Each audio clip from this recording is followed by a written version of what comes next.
Queridos irmãos, estamos mais uma vez aqui para dar continuidade ao nosso tema do mês de abril, mês de maio, mês de junho, e nós vamos trabalhar esse tema com calma, porque eu recebi essa semana, e você que nos assiste, você que é pai, mãe, casal cristão, que tem os seus filhos na igreja desde pequeno, eu recebi um vídeo de uma irmã falando sobre uma reunião que teve em comunhão com pastores e a liderança mais próxima, e o pastor abriu o coração para dizer que o filho dele, de 15, 16 anos, chegou para ele e falou: pai, eu não acredito mais em Deus.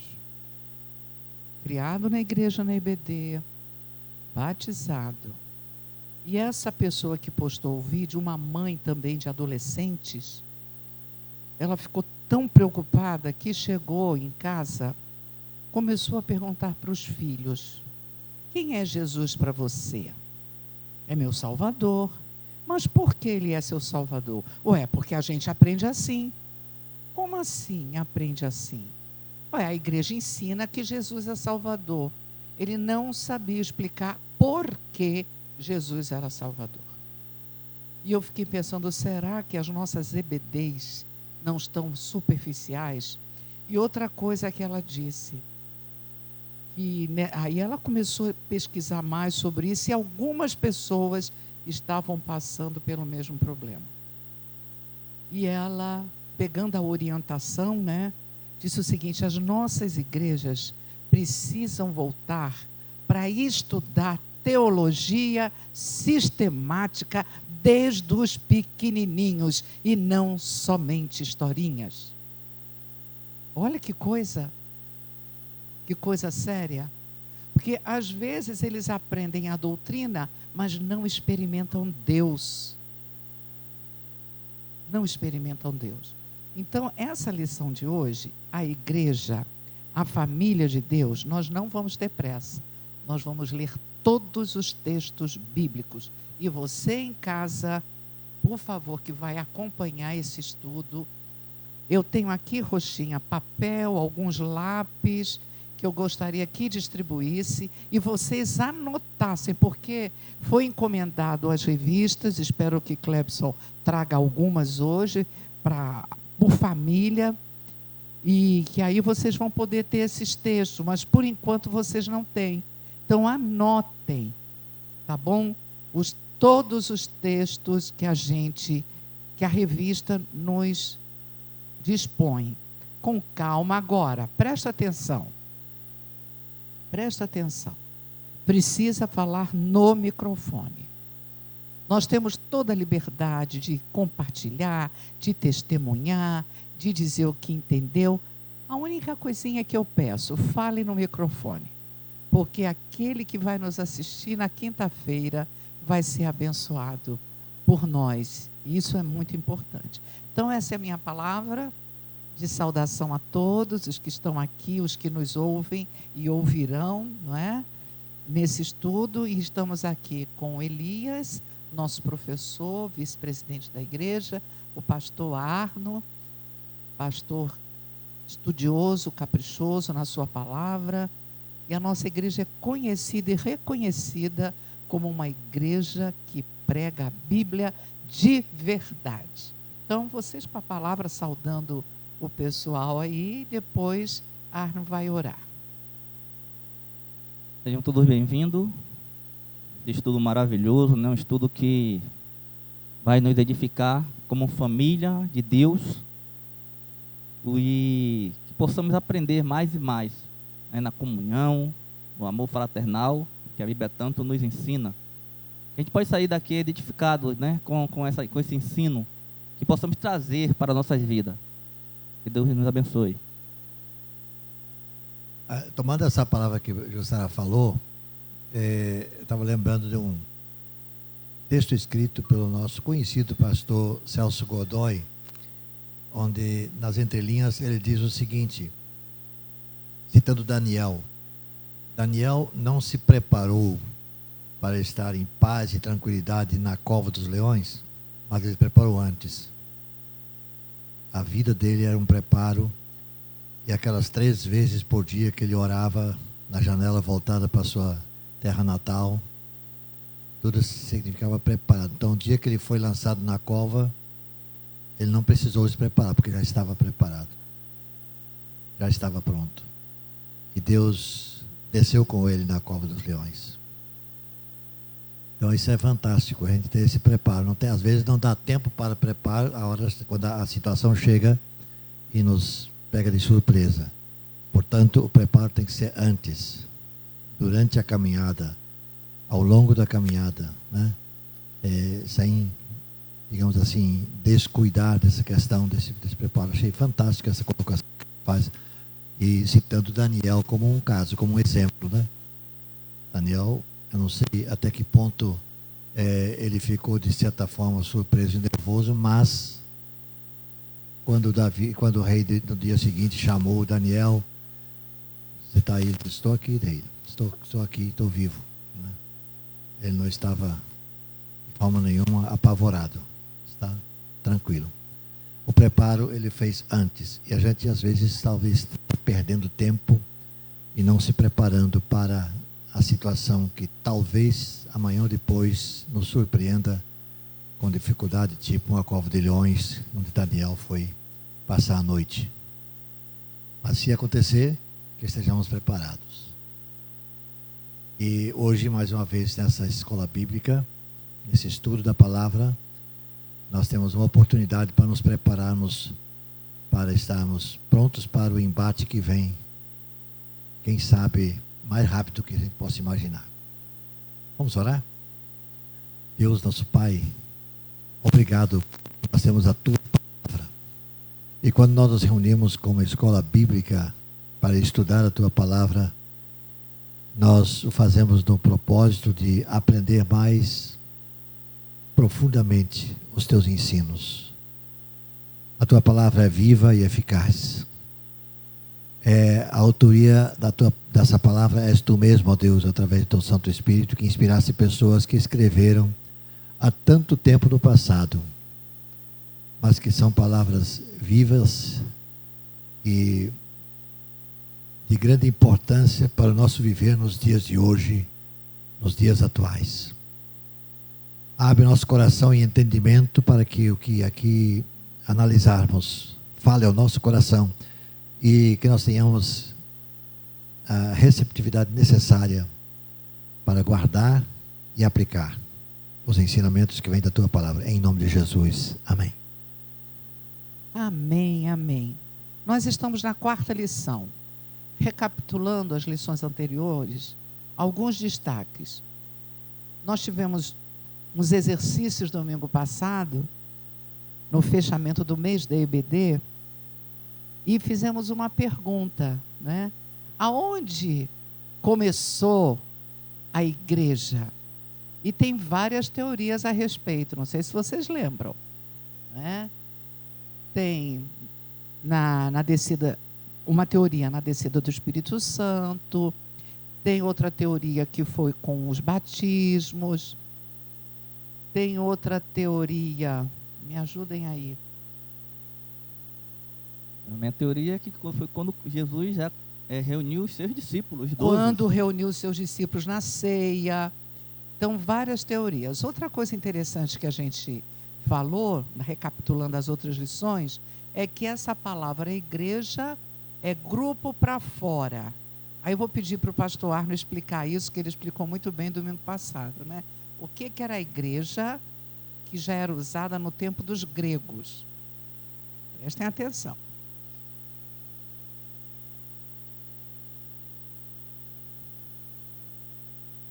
Alô?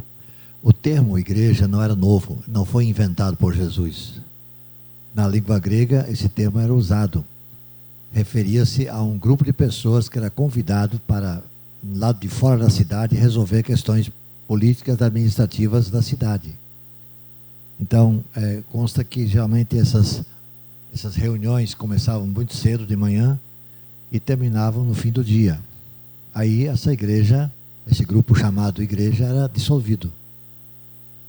Então, até que nova oportunidade surgisse, nova necessidade se apresentasse, novamente o grupo era chamado. Outra vez, uma formação, igreja, usando esse termo. Quando Jesus diz, edificarei a minha igreja, então ele refere-se a nós outros seguidores dele. Esse é um tempo que, organizado lá, foi quando começou, seja nesse tempo que Jesus falou, seja um dia de Pentecostes, isso é uma questão de entendimento de cada qual, né? Mas não importa, mas foi lá no início desse trabalho, fim do ministério de Jesus, início da pregação via apóstolos, onde começou a igreja, e só vai terminar quando Cristo voltar. Então, nós estamos nesse tempo presente, fazendo parte da igreja e sendo igreja, né? Porque, de certa forma, imagina que não tivesse mais ninguém no mundo e somente Pérola fosse o grupo de crentes restante. Nós seríamos a igreja de Cristo. Mas, graças a Deus, não é assim. Nós somos apenas uma parte. Mas, enquanto estamos aqui, nós somos a igreja de Cristo Jesus. Maravilha, né? Então, nós somos a igreja de Cristo. Eu acho um texto forte quando Jesus fala que as portas do inferno não prevalecerão contra a minha igreja. Que promessa, que palavra, que verdade. E Jesus é o Rei vitorioso, então não tem como. Podem prender os pastores, podem tirar a Bíblia, ser proibidas as Bíblias, pode levar para a prisão crentes, mas o que está aqui, ninguém tira. Por isso que não tem como derrubar a igreja de Cristo. Posso dar uma palavra sobre Pode. a igreja de Cristo? É uma palavra muito forte, igreja de Cristo. Primeiro que nós estamos lidando com as forças sobrenaturais, em que muita gente que a gente não vê, as coisas espirituais. E no mesmo tempo também as coisas físicas entre as pessoas. Então o objetivo da igreja em si é reunir, resgatar aquelas pessoas que estão nas trevas, né, para trazer para o mundo de Cristo, o mundo espiritual de Cristo, a salvação em que Ele nos deu quando derramou o sangue dele naquela cruz. Esse é o objetivo, é o resgate. Então é para trazer do mundo físico para o mundo espiritual, que é nosso espírito, nossa alma. Porque o nosso corpo ele vai estar aqui, mas a nossa salvação é a nossa alma, é o nosso espírito em que vai novamente para Deus. É uma coisa muito importante isso aí, muito forte. Muito forte mesmo. Então, vamos lá. A igreja, a família de Deus. Os crentes são chamados à casa de Deus. Abram, por favor, Hebreus 3:6. Anotem e abram as suas Bíblias. A ideia principal do termo casa é a família. Então, por favor, quem abriu, achou, vem aqui, por favor, no microfone, ou Mariana vai auxiliar de secretária e vai conduzir os microfones para as pessoas fazerem as leituras. Tá bom? Então, Hebreus 3, e podemos ler um pouco mais, que é de Hebreus 3, de 3 a 6. Vamos lá? Basta um, Mariana. Isso. Então, quem achou pode ler. Aí fica com o microfone ali, Mariana, perto, conforme, como estamos num grupo menor hoje, pode dar para João, Maria, Roxinha.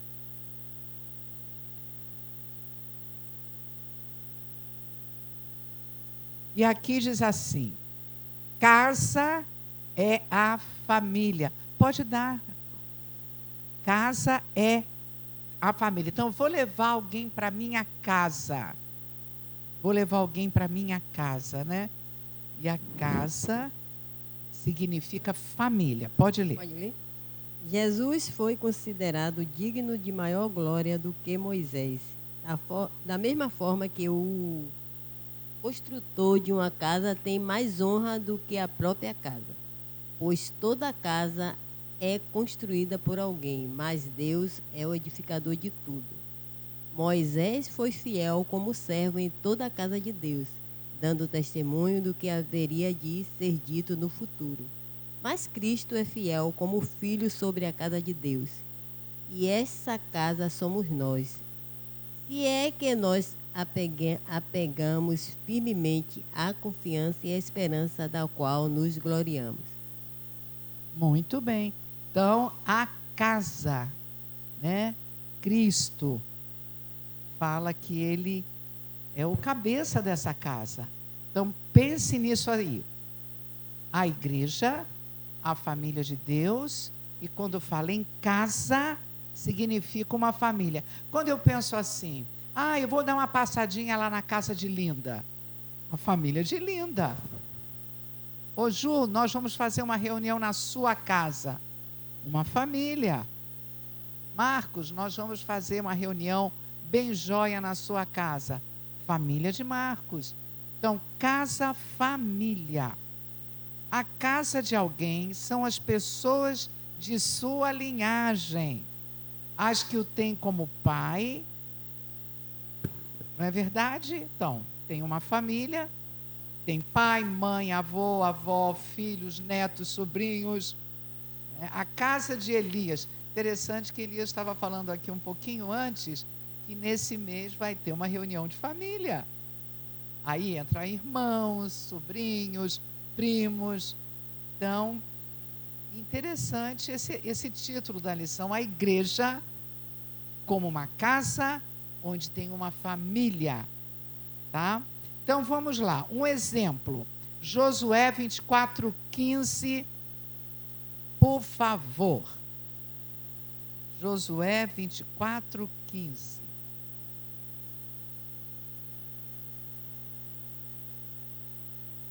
Pronto, Mariana, pode já dar aí.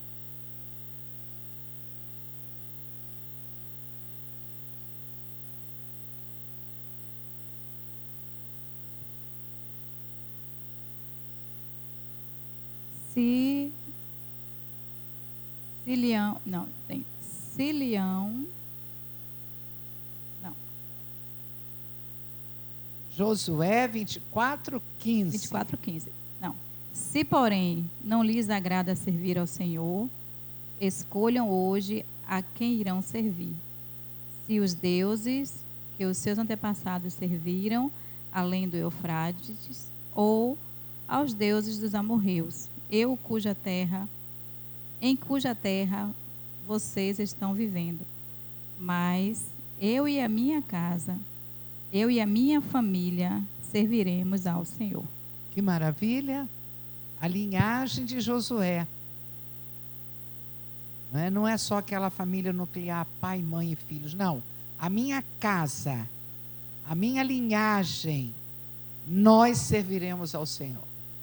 Então, não esqueça isso na sua mente. Comparando a igreja de Cristo. Né? No Velho Testamento, porém, não é somente carne e sangue que criam parentesco. Muito mais importante é o caráter comum.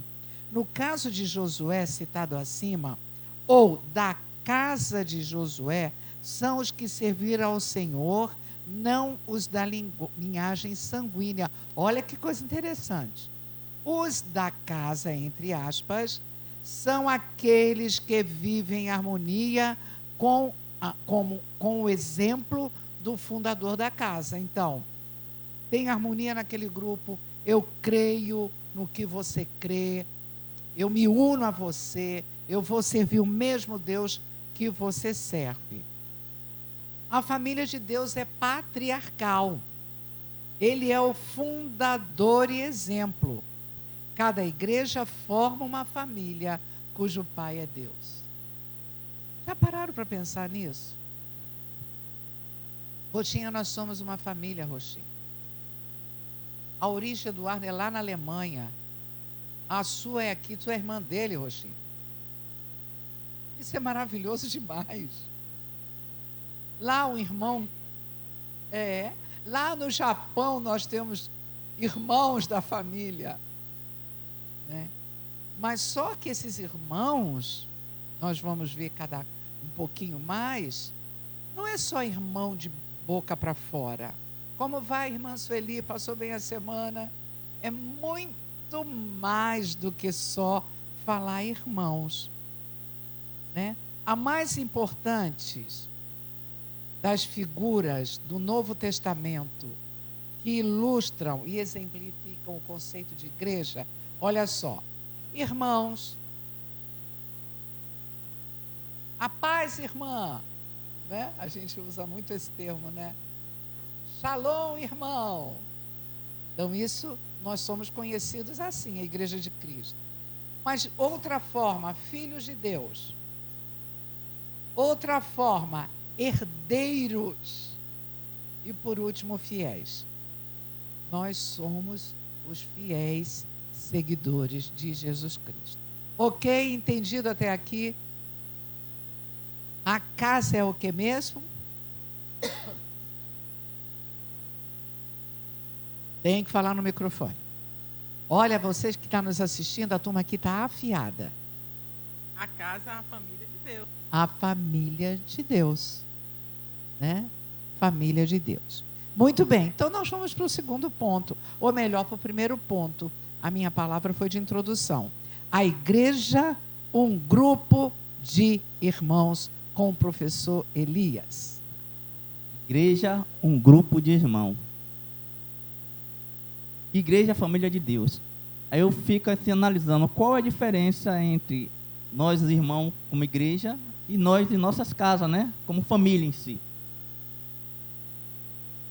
Eu acho que não tem tanta diferença, porque dentro de nossa casa nós temos tem irmãos que é apegado mais com um do que com o outro. Aqui é a mesma coisa.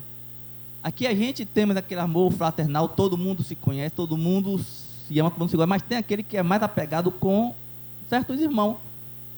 Aqui, por exemplo, eu tenho aqui um irmão aqui que eu sou muito apegado a ele, e é aquele irmão que a gente nos desabafa, conta nossos problemas, né?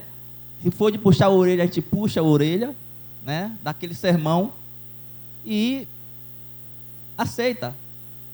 Mas também em nossa família tem aquele irmão também que a gente chama atenção e ele obedece. Também tem aqueles irmãos também que a gente chama atenção também e eles... Pois é. Exatamente, tá nem aí, é aquela briga, né? Mas isso é a família. Porque nós somos pessoas imperfeitas. Em que Deus ele está nos moldando a cada dia. A cada dia. Então, assim, a igreja assim, é uma grande família. Uma grande família não só aqui nesse local, mas no mundo inteiro. Nós, como a irmã falou na estante aqui, nós temos irmãos em todas as partes do mundo. Em todo canto do mundo nós temos irmãos.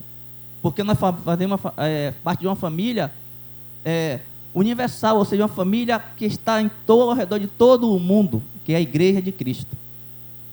E que temos como Pai Deus, né? Chamamos Deus de Pai. Então nós somos irmãos, sim. Nós somos irmãos.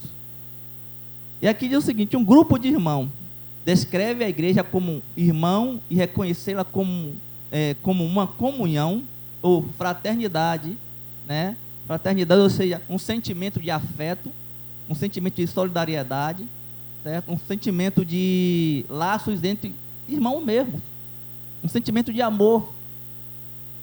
Esse sentimento ele tem que ser verdadeiro, não só, mas com todos,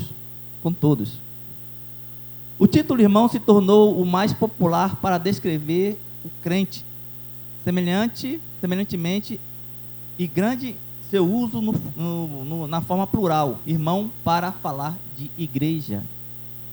A gente vê assim mesmo que quando a gente chega em certos locais, assim, lá no trabalho, por exemplo, lá tem pessoas que são crentes, né?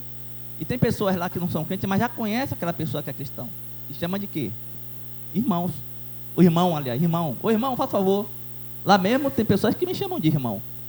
Porque já sabe o título que eu tenho, o rótulo que eu tenho.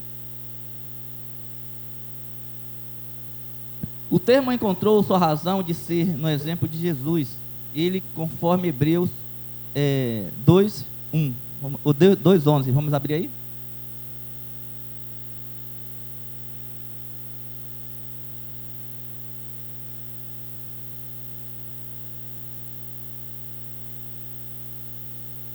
Quem abriu, quem aceitou, pode ler.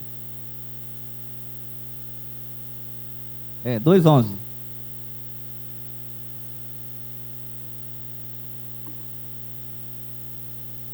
Tá vendo? Ora, tanto o que santifica, quanto os que não santificam, tanto os que santifica, quanto os que são santificados, provém de um só. Por isso Jesus não se envergonha de chamá-los irmãos. A gente vê, né, que Jesus traz para ele essa família. Jesus não se envergonhou de chamar de irmão. Ele não se envergonhou. Então nós também nós não devemos também nos envergonhar aí fora. Quando a gente chega, encontra algum irmão na rua, a gente se cumprimenta. Ô, meu irmão, como é que tá? E essa a razão da família de Deus. Ela tem que ser reconhecida aí fora. E aqui diz também, né? Devemos encarar a igreja como uma comunidade em amor fraternal. Não se trata de um amor de emoções superficial. O que é aquela emoção superficial? É aquela que você demonstra, mas não é. Você demonstra ser aquilo, mas não é. A gente tem que ser verdadeiro. Como Cristo, ele é verdadeiro conosco. Esse é o amor fraternal. Não é aquele amor não fingido. Um amor que a gente tem que estender a mão e ajudar aquele irmão. Em todos os sentidos. Em todos os sentidos. Elias, só acrescentando uma coisa ainda em Hebreus 2:11. Jesus ensinou chamar Deus de Pai. E esqueci. Essa Não parte eu é? esqueci. Não é lindo? É lindo, é. Jesus nos ensinou a chamar. Ele também chamava de Pai. E nos convocou para ser co-herdeiros com Ele, Com né? ele, exatamente. Somos irmãos de Jesus. Essa parte é que eu pulei, né? Então, aqui a gente fala, irmão de Jesus, Deus, Pai. Então, pai, filho, né, irmão, é o quê? Uma família. É uma família. Porém, o profundo e ativo, né? Deixa eu ver aqui. Devemos encarar a igreja como uma comunidade em amor fraternal. Não se trata de um amor de emoções superficial, porém profundo e ativo. Pode ler 1 João 3:14.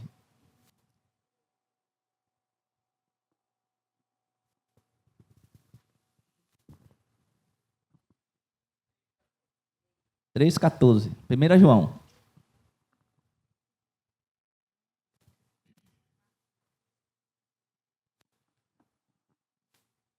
Nós sabemos que passamos da morte para a vida, porque amamos os irmãos. Quem não ama o seu irmão, permanece na morte. Olha para aí, que palavra forte é isso, né? Amar seu irmão. Amar seu irmão quer dizer amar com todo o coração, com todo o espírito. Amar o amor verdadeiro. Como a gente falou nesse aqui, não aquele amor superficial, mas o amor daquele que Cristo nos ensinou. Amar nossos irmãos. Amar a Deus como a nós mesmos.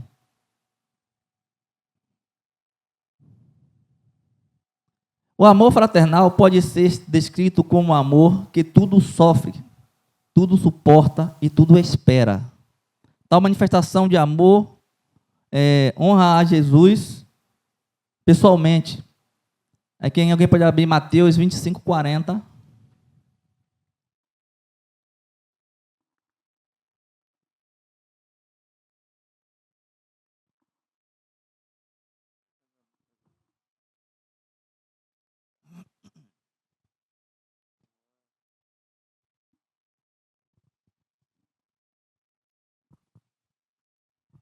Mateus 25:40.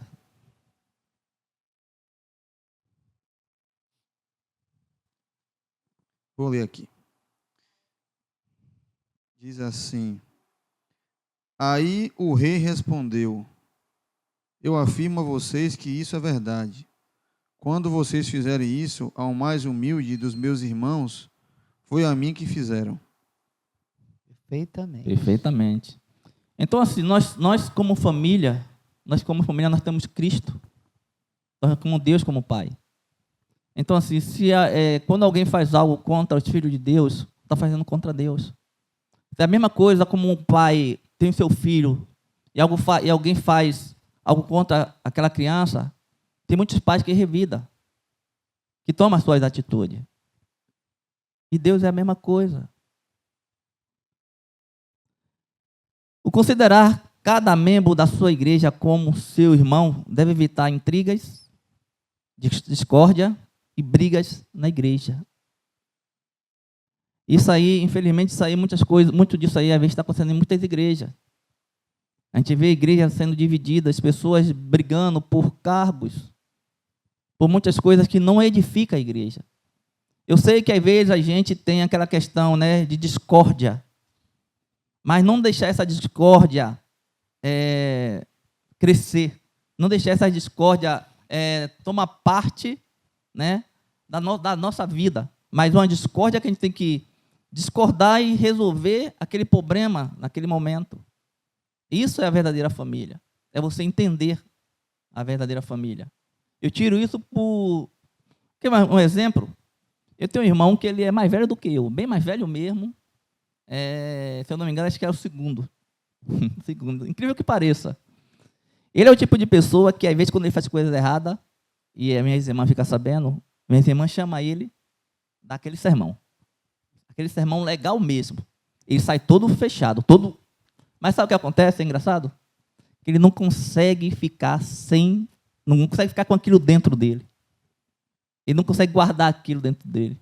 Simplesmente ele vai se aproximando novamente e vai pedir até desculpa. Isso tem que ser com a gente da igreja. Não é dizer que a gente não vai ter, como a gente fala aqui, né? A questão é, a gente não vai guardar a ira dentro de nós. A Bíblia fala o quê? Ireis, mas não pecais. Não pecais. É normal a gente se aborrecer. Mas não a gente guardar aquilo, porque quando a gente guarda aquilo dentro de nós, aquilo causa raiz. E aquilo cresce. E isso na igreja de Deus não pode acontecer. Sabe por quê? Às vezes eu digo pelo seguinte, que nós somos seres humanos, nós somos pessoas, temos nossas falhas. Mas a gente não pode deixar nada dessas questões estar dentro de nós, criar raiz na igreja de Cristo. Porque quando acontece isso, acontece discórdia, acontece confronto e acontece até separação. E é isso que acontece em muitas igrejas. A entender o seguinte, que a igreja não é nossa. A igreja é de Cristo. O cabeça é Cristo. Nós somos membros. Nós trabalhamos para Cristo. Nós não trabalhamos para que venha nos como é que se diz? Engrandecer, nos promover. Autoexaltação. Nós devemos exaltar a Cristo. Isso é a igreja, é a família de Deus. A família de Deus, ela tem que olhar para Deus, não para nós mesmos. E aí, Elias, a gente vê menos de mim, mais de Cristo em mim. Maravilha, né? Porque, olha, intrigas a gente pode ter, mas a gente deve ter cada vez menos intrigas. A gente entende a nossa humanidade, mas uma igreja madura, um membro maduro, claro que ele se chateia. Claro. Quem é que não se chateia? Às vezes a gente dá uma opinião, o outro não concorda, às vezes o outro não concorda de forma mais dura, e o outro é mais sensível, se ofende. E isso é natural que aconteça. O que não pode é isso se tornar, como diz aqui, uma discórdia, onde eu fico sem falar com meu irmão, porque eu estou chateada, estou chateado. E a gente vê a maturidade de uma igreja quando sabe resolver essas coisas. E mais bonito ainda de tudo é quando eu resolvo com o outro sem contar para terceiros. Vocês entendem? Ai, mas Jussara, eu não aguentei, eu estava aqui. Eu entendo isso, mas a gente vai aprendendo devagarinho. né? Vai aprendendo. Se nós buscarmos a maturidade bíblica, a gente vai aprender. Aí liga e fala assim, olha, fulano, me chateei, mas o Espírito Santo me disse que não estou legal, minha cabeça não está boa. Eu não consigo nem dormir direito, nem nada. Pega o microfone, Me dá Clebson. uma chancezinha aqui. Deixa eu só terminar isso aqui um pouquinho, já vou te dizer. Então, isso não é que acontece lá nas outras igrejas, Elias. Acontece entre nós também, porque nós somos seres humanos. E vamos falar especialmente para nós, Igreja Pérola, que, né, a gente precisa entender isso, pastor. A pergunta é a seguinte, se nós somos comparados a uma família, igreja é uma família, qual é a família que não tem desavençazinha de vez em quando? Uau! Qual? Eu quero ir para ela. Então, se nós, se a igreja for perfeita, como dizia o pastor lá era de Porto Alegre, mas ele veio aqui em Jaguaquara, num dos nossos acampamentos aí. Daniel o quê? Não me lembro. Eu sei quem é o pastor Daniel, mas o sobrenome eu não me lembro. Depois eu vou lembrar. Mas ele disse, na sua pregação, ele fala assim, não existe igreja perfeita. E ele diz assim, se você encontrar uma igreja perfeita, me avisa. Aí ele disse, não avisa não, porque se eu for para lá, já não vai ser perfeita. Não existe isso aí. Então, se nós somos uma família, as diferenças ocorrem, rapaz. Você vai se deparar com alguém que torce pelo time contrário, errado. Torce pelo Galícia já está meio forte. Então, ou pelo Bahia de Feira, sei lá. Não torce pelo time correto, né? Deve ser. Então, tem essas coisas acontecem na vida da igreja, que é uma família. Isso não deve ser motivo para eu deixar essa família. Não, eu vou superar essa situação. Vou andar com a pessoa que não pensa exatamente como eu penso. Porque acho que se Jesus pensasse que teria que ser todo mundo igual, ele não escolheria aqueles 12 que ele escolheu. Né? Porque que patota uma patota totalmente... Jesus, não vai dar certo nunca. Um Judas Iscariotes, um Mateus cobrador de impostos, com pescadores que tinham que pagar imposto, naturalmente tinha raiva do cobrador de impostos, ele coloca no mesmo grupo. Entende? É isso aí. Igreja é isso. Né?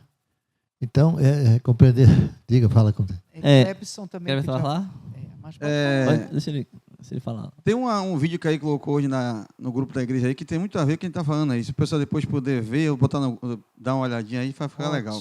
Eu vi até, você viu? Fala sobre uma irmã até já de idade, uma senhora, falando sobre essa questão de... Na igreja é lugar de pessoas que têm problemas, doentes, né, que vêm aqui para buscar Cristo. Não é lugar de pessoas perfeitas, né, mas em busca da perfeição. Isso. Então, a gente nunca vai achar uma igreja, eu vou sair dessa para entrar em outra, porque aqui não tem coisa que não está legal, vai para outra, vai encontrar também coisas que não são legais. Então, nunca vai se encaixar certinho do modo que eu quero, mas se encaixa do modo que Cristo quer, e de acordo ele vai trabalhando e vai mudando. Né?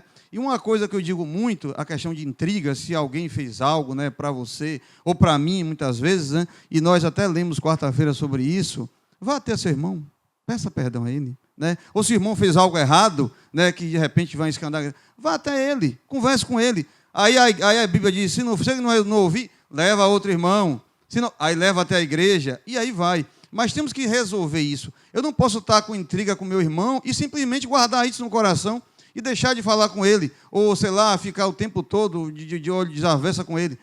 O legal da irmandade, né, de estar próximo do outro, é de ser sincero. Olha, irmão, eu não gostei do que você falou comigo. Poxa, isso me machucou muito. Outro dia eu liguei para a irmã Jussara, a gente conversou como o quê, né? Teve uma conversa que a gente não se ficou bem esclarecida e nós conversamos. Foi tão bom a conversa, foi, irmã? Maravilha. Foi tão boa a conversa. Eu sou dessa linha. Então, mas quando é filho, a gente pode... Você está entendendo? Então vamos até a pessoa e vamos conversar. Se abra, eu digo sempre, poxa, irmão, às vezes as pessoas vêm se abafar comigo e eu digo, irmão, você já foi a tal pessoa e conversou com ela? Porque às vezes a pessoa nem sabe o que machucou. Ainda tem isso. Então se abra. Se o irmão fez algo que não te agradou, vá até ele. Porque às vezes o irmão está inocente, coitado, nem sabe o que está acontecendo e está sendo condenado. Exatamente. O pastor falou aí dos discípulos, né, de Jesus. Aí eu lembro da própria família de Jesus. Quando eu falo família de Jesus, a genealogia dele lá atrás. Imagine Deus, imagine Judá, o que aconteceu com Judá, imagine com Davi, e aí vai. São pessoas que Deus teve que moldar. Então a igreja em si é o seguinte: nós, como temos problema com a nossa família em si, nossa família mesmo, ninguém sai pela vizinhança falando o que aconteceu. Ninguém não deve falar.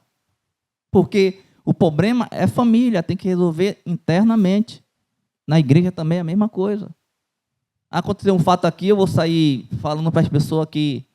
Às vezes tem pessoas que a pessoa que é descrente não vai nem entender. E a única coisa que vai fazer, sabe o que é? Criticar. É criticar. Então a família é essa aí. A família, os problemas têm que ser resolvidos entre a família.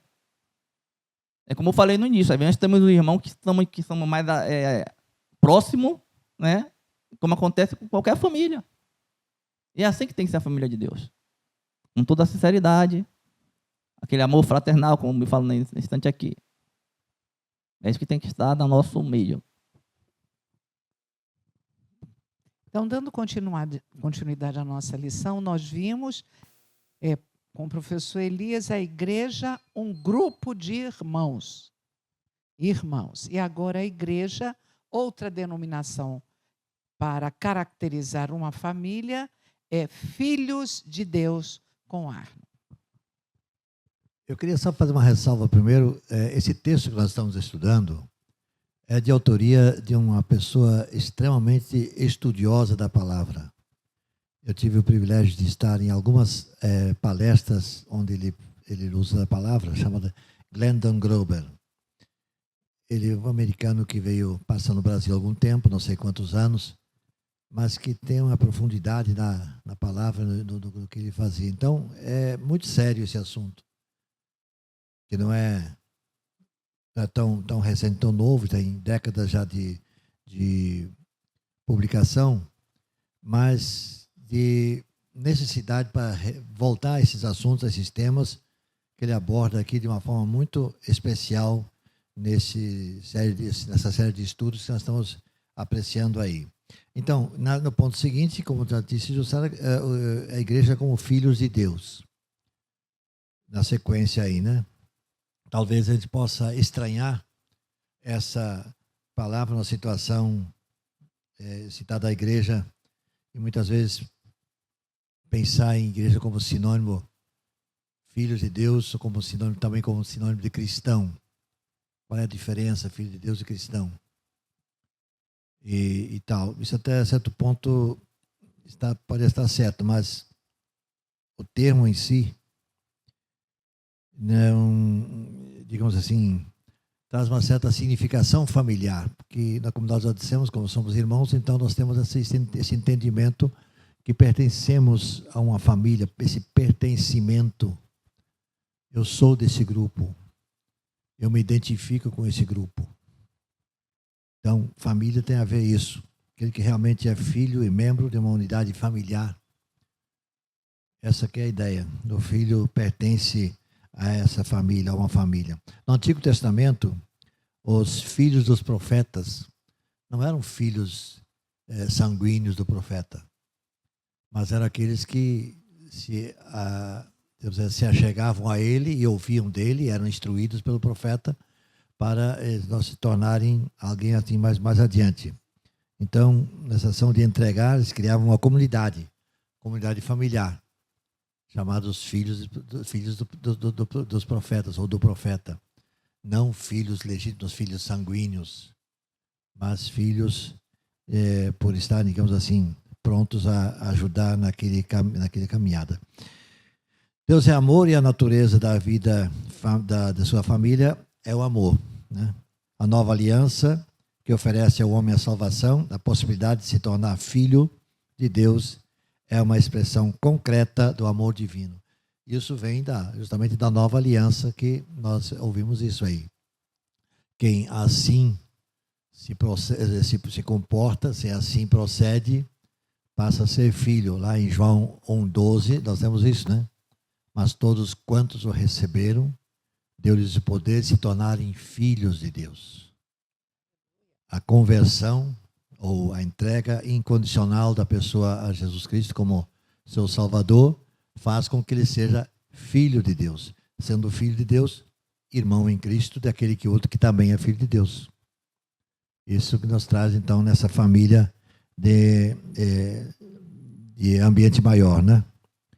E, então, esse contexto, mais uma vez, pode abrir aqui Hebreus capítulo 12, 7 e 8. Hebreus 12, 7 e 8, onde nós temos uma orientação nesse sentido.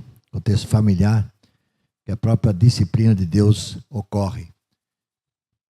Alguém pode ler, por favor, Hebreus 12, 17, 12, 7 e 8. 7 e 8. Microfone. Som. Suportem o sofrimento com paciência, como se fosse um castigo dado por um pai, pois o sofrimento de vocês mostra que Deus o está tratando como seus filhos. Será que existe algum filho que nunca foi corrigido pelo pai? Se vocês não são corrigidos, como acontece com todos os filhos de Deus, então não são filhos de verdade, mas filhos ilegítimos. Nossa. Então, olha desculpe a expressão, a pancada que o autor, escritor dessa revista aqui, desse texto nos dá, né? Nós não somos perfeitos. Aliás, o texto anterior que nós lemos, acho que a irmã Gracinha, Roxinha leu, Roxinha e Gracinha é quase igual, né? Então, quando diz, aquele que os santifica, quem é que santifica? É Cristo. Nós somos santificados, nós não somos santos. Santificados porque Cristo é santo. O santo é Ele. Nós somos santificados. Agora, nós não somos perfeitos, somos filhos de Deus. E se nós, digamos assim, incorremos em erro, em dificuldade, vamos estranhar que somos então corrigidos? É isso que o autor aos Hebreus está querendo dizer assim. Qual é o pai que não corrige o seu filho quando esse filho não vai? Se ele não o fizer, ele é um pai relapso. A função, a missão do pai é corrigir o seu filho. Ele está ali para corrigir, para criar o seu filho no caminho certo. Então ele faz essa comparação aqui com Deus na família cristã, né? Na família de Deus, os filhos de Deus. Somos filhos de Deus. Quando você termina. Somos filhos de Deus, então é claro que se nós estamos pisando fora da linha, a correção vai vir. Às vezes nós nos conscientizamos e voltamos rapidamente, tudo bem e tal, mas se andarmos fora da linha, a correção vai acontecer. Então eu não tenho que ficar zangado por causa disso. Se eu sou chamado a atenção, por exemplo, porque se eu estou fora da linha, fora daquilo que deveria ser. Diga aí. Interessante que o mal do século é o desrespeito aos mais velhos. As crianças não respeitam os pais. Estão na igreja, estão aprendendo na IBD, nos cultos. Aí, quando vem a primeira crise, se frustra com Deus, porque nunca foi frustrado pelo Pai da Terra, nunca foi disciplinado pelo Pai da Terra. Como Deus ousa me disciplinar? Olha que coisa interessante o que está acontecendo. Crentes fracos, sensíveis demais, não aguenta a puxada de orelha, não aguenta. Aí, quando vem a primeira tribulação, começa a reclamar de Deus, eu não aceito. Vocês entendem? Que nós precisamos ensinar para os nossos filhos que se fizer coisa errada, vai ser disciplinado. E vai ser disciplinado com autoridade, sem medo. Porque senão eles não vão aprender. Não vão aprender. Ou se aprenderem, vai ser as duras penas e o mundo é que vai ensinar. Tá? Então, essa comparação de Deus, né, como um pai que está nos disciplinando. Então, nós, como pais, precisamos seguir o exemplo de Deus e disciplinar as nossas crianças. É interessante. Deus não falha, Deus disciplina. Se nós, como pais, não estamos fazendo isso, nós estamos errados.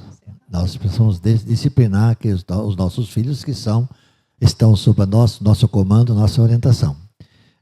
Na sequência, então, vai dizer, o termo empregado constante do plural, os textos escolhidos que vamos ler daqui para frente, são 7 textos que eu quero ouvir aqui a leitura bem claramente, onde sempre aparece no plural. Aliás, qual é a composição mínima da igreja? Uma pessoa pode ser igreja? Sim ou não? Uma pessoa pode ser? Não sei, agora me pegou. Eu sou igreja. Diga aí. Uma pessoa pode ser igreja? Eu acho que não. Jesus disse, onde 2 ou 3 estiverem reunidos em meu nome. Nossa, nós somos igreja, mas para atuar, Nós 3 aqui já... nós aqui já nos tornamos uma igreja. Então, sempre plural. Nesse aspecto, tem razão. Não há... Ele fala ao grupo. A referência à questão igreja é sempre vai aparecer irmãos. Sempre no plural, sempre nesse sentido. Não há, digamos assim, singularidade nessa situação. Os filhos de Deus. Claro, existe aquele que é filho de Deus, crente em Jesus. Mas quando se refere à igreja, filhos de Deus, fiéis, cristãos, você vai sempre encontrar no plural. Plural, né? Então, nesse sentido, eu sou igreja que representa a igreja, mas em termos de formação mesmo, eu preciso de mais gente. Uma pessoa só ele está representando, mas não é igreja. Isso. Ok, certo. Nesse sentido E Deus pode falar individualmente a cada um, em cada momento da nossa vida. Mas quando vem nessa explicação aqui, está falando para o grupo igreja. Então, na sequência, nós vamos ler alguns textos aí. Gálatas, vou dizer os textos todos, você já vai procurando não vai dar certo, não. E vai lendo na sequência. Gálatas 4, 5, Efésios 5, 1, vai devagar. 1 Tessalonicenses 5, 8 a 10, Hebreus 2, 14 e 15, 1 João 3, 1 e 2, 1 João 3, 10 e 11 e Mateus 12, 50. Esses são os versículos que nós queremos ler, esses textos que nós queremos ler, onde queremos justamente mostrar essa questão, o que nós encontramos como pluralidade na formação da igreja, como filhos de Deus. Podemos ler Gálatas 4, versículo 5? O primeiro grupo, não é? Servem pelo amor e não pela lei, né? Gálatas 4, 5? Isso. Servem pelo amor e não pela lei. Aí vamos ver o texto. Quem já pode ler. Olha o microfone. Gálatas 4, 5. Espera um pouquinho, Cristirene. Quem é? Ah, tá. Para os que estão nos ouvindo, acompanhe a leitura de Gálatas 4, versículo 5.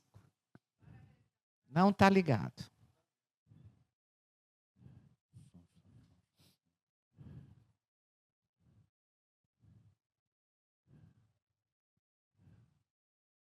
Às vezes está ligado aqui na base, mas não está saindo som.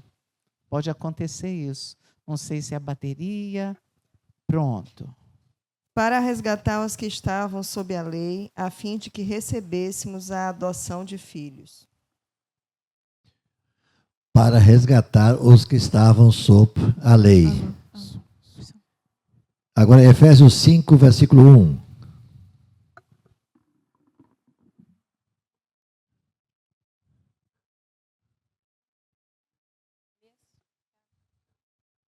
Efésios 5, 1. Rogo, pois, eu, prisioneiro do Senhor, que andeis com... Efésios 5, 1. A turma está acompanhando firme aí. Efésios 5, 1. Portanto, sejam imitadores de Deus como filhos amados. Filhos amados, outra vez plural aparecendo aí. Sejam imitadores de Deus. Sim, são amados e andam pelo amor. Isso. Né? Agora, 1 Tessalonicenses 5, 8 a 10. Revestido pela fé e do amor.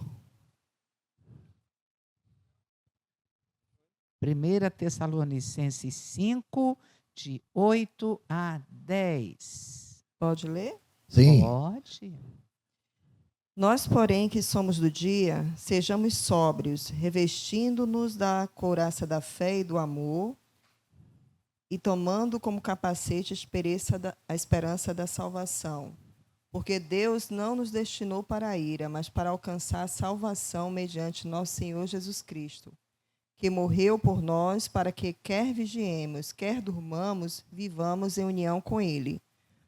Maravilha. Então, outra vez, são vestidos da fé e do amor. Plural, outra vez. Hebreus 2, 14 e 15. Os filhos, como ele os chamou, são pessoas de carne e sangue.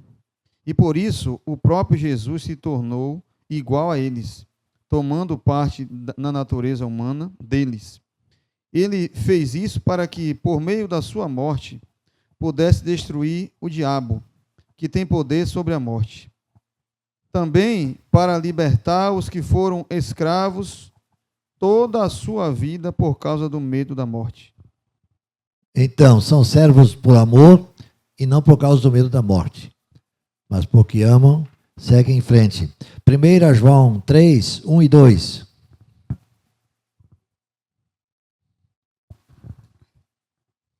Vejam como é grande o amor do Pai por nós. O seu amor é tão grande que somos chamados filhos de Deus e somos de fato seus filhos. É por isso que o mundo não nos conhece, pois não conheceu a Deus. Meus amigos, agora nós somos filhos de Deus, mas ainda não sabemos o que vamos ser. Porém, sabemos isso. Quando Cristo aparecer, ficaremos parecidos com eles, pois o veremos como ele realmente é. Então, são confiantes no grande amor de Deus. Interessante que uma vez ouvi uma colocação sobre isso, sobre essa questão que o apóstolo João fala aqui. Eu não sei de João como é que nós vamos ser. Uma coisa eu sei, vamos ser semelhantes a ele. É o suficiente, né? Como é que vai ser? Vai ser vestido assim, vestido não sei o quê, não sei. Não sei como é que vai ser. Uma coisa eu sei, vamos ser semelhantes a ele. É o que basta, né? 1 João 3, 10 e 11. A diferença é clara que existe entre os filhos de Deus e os filhos do diabo é esta: quem não faz o que é correto ou não ama o seu irmão não é filho de Deus. A mensagem que vocês ouviram desde o princípio é esta: que nós amemos uns aos outros. Eu acho que você devia ver todos os dias, viu? Todos os dias, ao sair, ao levantar, pensar assim, quem é que eu não vou amar hoje? e lembrar desse texto aqui, né? Não tem como. Não tem escapatória. Ou ama. Né? Não tem jeito. Como eu disse ainda há pouco. Pergunta, pastor? Mesmo que o outro torça pelo time errado, eu amo assim mesmo. Não tem problema. É verdade. Mas qualquer coisinha que eu pense diferente, não quero saber desse camarada não, dessa pessoa. Fique longe de mim. Entende? Não é isso que a Bíblia ensina. Que você não puder amar o outro, mesmo ele sendo diferente de você. Então, o que João diz aí, nesse texto no finalzinho? Não é filho de Deus, né? Não é filho de Deus.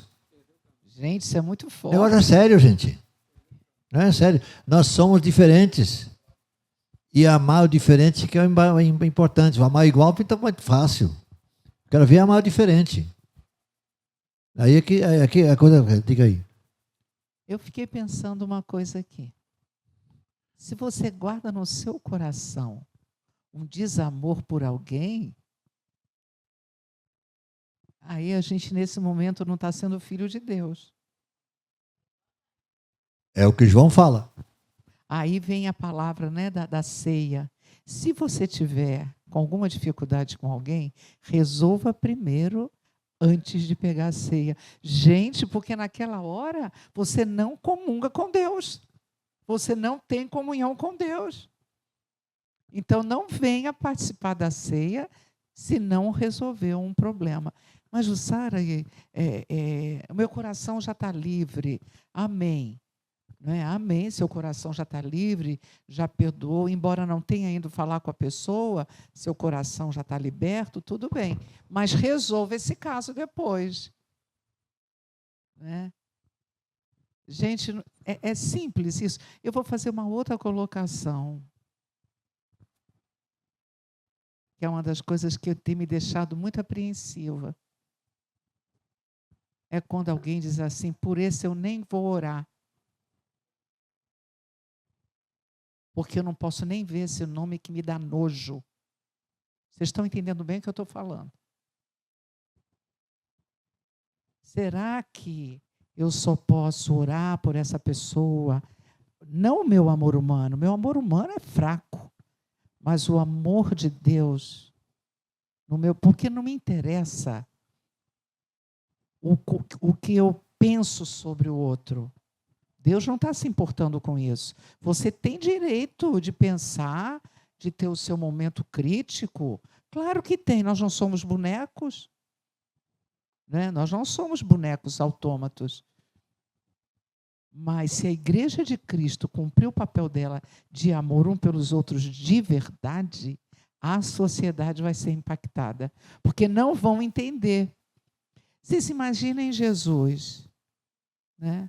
O pessoal com uma raiva da liderança da época. E Jesus fala o quê? Nunca entrou numa discórdia, ele só falava a palavra. É o que nós temos que fazer, falar a palavra de Deus. Né? Embora pensemos diferentes. Mas ouvir um cristão dizer que odeia, que não pode ouvir falar, que tem vontade de vomitar. Aí eu fico pensando, então eu amo só aqueles que estão do meu lado, como Arno já falou 500 vezes aqui. Então, a Igreja de Cristo não está fazendo diferença na sociedade por essas pequeninas coisas. Por essas pequeninas coisas. Clebson quer falar? É só complementando o que o pastor falou aí, Mateus 5:43 diz assim, ó, vocês ouviram o que foi dito. Mateus. Ame os seus amigos e odeie os seus inimigos. Mas olha o que ele diz. Mas eu lhe digo, ame os seus inimigos e ore pelos que lhe perseguem. Vos perseguem. Fechou. Fechou. Fantástico. Isso aí fechou. O que eu fico também analisando é referente quando Cristo ele está na cruz. Cristo, se fosse... Poderia chegar lá e estar odiando todo mundo ali porque ele foi açoitado, estava ali empendurado. Ele podia estar ali com ódio, com raiva. Né? Mas o que é que ele faz? Pai, perdoa. Porque ele não sabe o que faz. Ele mostra o profundo amor dele pela humanidade ali. Por aqueles que estavam ali pendurando ele na cruz. Onde fez toda aquela maldade. Ele poderia ter feito. Se fosse um de nós, o que a gente faria? Não é? Ok, só tomando aqui mais uma vez essa lista de 7 que Grober coloca aqui. Servem pelo amor e não pela lei. São amados, isso é referência aos filhos de Deus, né? Filhos de Deus. Filhos de Deus servem pelo amor e não pela lei. São amados e andam pelo amor. São vestidos da fé e do amor. São servos por amor e não por causa do medo da morte. São confiantes no grande amor de Deus. São os que amam os outros. Fazem a vontade do Pai Celestial. Esses 7 itens que ele coloca aqui. Aí ele coloca mais aqui. Note-se, mais uma vez, que cada item nessa lista não está no contexto individual, mas de uma comunidade, família, filhos. Sempre a forma é plural, não singular. A ação é da família da igreja através de cada membro que realmente pertence pelo amor a ela. Você deve lembrar que a aplicação e significação do termo igreja predominantemente local. Eu disse ainda há pouco, se não existe mais nenhum crente no mundo, então nós temos a igreja de Cristo aqui. Predominantemente local. Nós temos aqui a igreja de Cristo. Graças a Deus, nós não somos só nós, mas tem muitas outros grupos espalhados pelo mundo afora. Mas predominantemente local, sabendo-se que a igreja se estende pelo mundo todo, né? Mesmo quando se trata da família de Deus, cada igreja local compõe em si a família de Deus. Aleluia. Isso é interessante. Nós não temos que dizer, somos um grupo tão pequeno. Somos a igreja de Cristo aqui, na rua Castro Alves 228. A igreja de Cristo chamada Pérola dos Mares. Agora, graças a Deus, outros estão em outros lugares se unindo nesse mesmo propósito, fazendo com que o evangelho seja pregado. Maravilha, maravilha. Então, se vocês anotaram os textos, relê com calma em casa. Entenda que nós fazemos parte da melhor família, onde não há grego, não há judeu, não há brasileiro, não há rico, não há pobre, não há doutor, pós-doutor, não há pessoas simples, às vezes pessoas que nem sabem ler, são tão importantes para Deus. Isso é igreja, isso é família. E nós precisamos preservar isso em Pérola e corrigir o que precisa ser corrigido. Amém? Domingo que vem nós teremos a igreja co-herdeiros com Cristo, a igreja os fiéis. Então, estejamos prontos. Eu espero que o irmão Clebson tenha trazido os livros. Amém, Senhor. Eu entrego o Clebson nas suas mãos para ajudá-lo a trazer o material, porque vai ser muito legal nós termos isso na nossa casa. Nós vamos fazer assim, Clebson, um por família, tá bom? Vamos ficar em pé. Tem Fluminense. Gente, uma alegria estar com vocês nessa tarde. E voltaremos na outra parte na próxima semana. Elias se despede, Arno se despede, por favor. Agradecer a todos que compareceram aqui, né? Os que estão nos ouvindo. E que guarda no coração tudo que foi dito aqui, que possa trazer para nossas vidas, né? E aplicar não só na nossa própria família também, né? Saber corrigir nossos filhos, né? Ter aquela paciência, mas também corrigir com toda a seriedade. Tomando o que a Jussara falou ainda há pouco, nós temos que ter sempre a nossa consciência, aliás, expulsar da nossa consciência, se é que nós temos alguma coisa nesse sentido, de menosprezo àquele que talvez não tenha tido a oportunidade de ter o mesmo privilégio de estudar como nós outros tivemos. Não pode ser assim.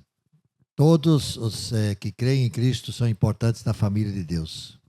Não importa a sua condição, seja social, econômica e intelectual. Não há diferença nisso aí. Eu sempre lembro da nossa querida irmã Agnella, né? Lá de Jaguaquara. Uma irmã que ela sabia 2 ou 3 versículos de cor que ela aprendeu. Ela é analfabeta de 4 costados, como se diz. Mas que irmã que era uma pessoa que demonstrava sua fé em Jesus Cristo. Aliás, ela citava um versículo até de forma errada, né? Eles posso com todas as coisas naquele que me fortalece, né? E ela podia mesmo. Podia com todas as coisas, na sua simplicidade, na sua forma de ser. Então, por favor, não despreze quem não tem o mesmo curso que você tem. Nem por isso essa pessoa não é da família de Deus. Ela também tem como pai o mesmo pai que você tem na área espiritual. Que nós possamos buscar essa harmonia entre nós cada vez mais. Nesse sentido, nós somos iguais diante de Deus. Não há diferença. Vamos orar. Senhor nosso Deus, obrigado porque a tua palavra, que é sempre viva e penetra no fundo do nosso coração, e que nessa oportunidade aqui tivemos a chance de pensar mais uma vez no significado e importância dela. Faz, Senhor, com que o que aqui ouvimos, o que aqui aprendemos, o que no qual refletimos, possa fazer diferença em nosso viver. Não somente no conhecimento, mas também na aplicação. Em nome de Jesus. Amém. Amém. Tchau. Até a próxima.